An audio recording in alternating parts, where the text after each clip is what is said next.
What's up, guys? This is going to be a super quick video. So this is a 2010 Impala and getting the evap code.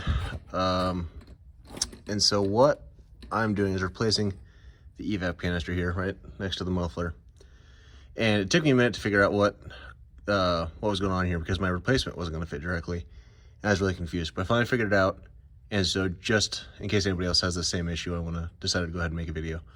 So I've already disconnected this electrical cord that was right there. Obviously, super easy, just pulled down on that, popped right off. The 10mm bolt right here. Once you get that, thing will just come right off. And so now I just need to get this line coming down over the top of the muffler. I hate working on cars. Everything is so tight. Okay, get you where you can see it. Okay, so front of the muffler here, it's this hose right here. It's just a screwdriver. It's just I'm going to use a screwdriver to pry it off. It's just a friction fit, essentially. There's no actual physical connector. So anyway, need to pop this off next. Got that unhooked. So now I should be able to massage this thing out of here. Here you can see something. Okay. Pull it down. Ah, come on.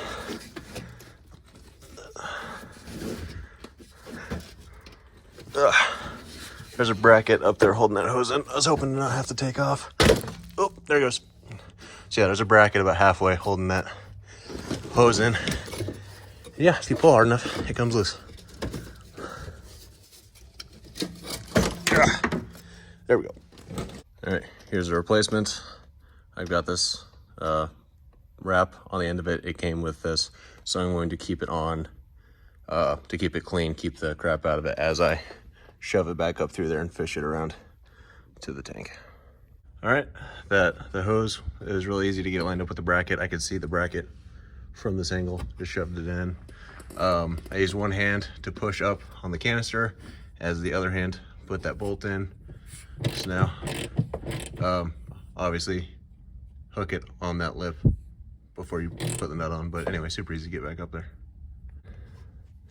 All right, here we are back underneath. Hook this hose back up. You can see the bracket that I was stuck in. So I just need to make sure it's far enough under that this rubber is in that bracket. But anyway, I've got plenty of play here to get that hooked up. And like I said, it's just a slip fit, so I'll just shove it in. All right, I know the lighting sucks. Anyway, the canister's straight up there. We're kind of back by the fender. The hose, when I first put it under, was underneath this bar right here. And it was fitting into the bracket, but not quite right anyway. I pulled it back, put it on top, and now it fits perfect. So make sure you get that routing right.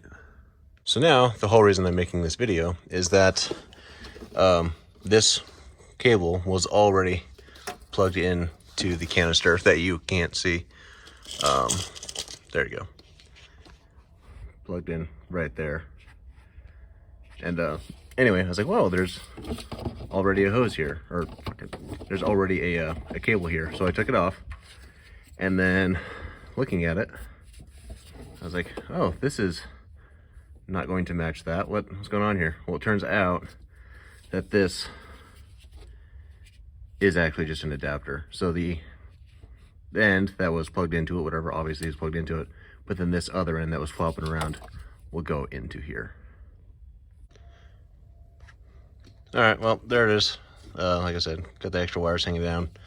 Might be a little floppy. I might zip tie it up or something, keep it from flopping so much, but anyway, not too big of a deal. So the only tools was the 10mm wrench for that bolt, and then the screwdriver to be able to get this hose off.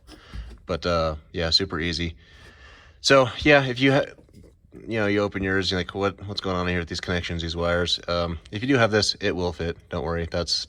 I was just really confused on that for a minute, but I'm also just retarded. So it would also help to have some way to jack up the car or have ramps that you can drive it up on, because yeah, there's no way my fat ass was getting under this car without having a jack. Also, just for your reference, there's the part number that I used. So that seems like there's a lot of part numbers for very similar parts that are not the same. It's hard to tell what's going on. Anyway, there you go.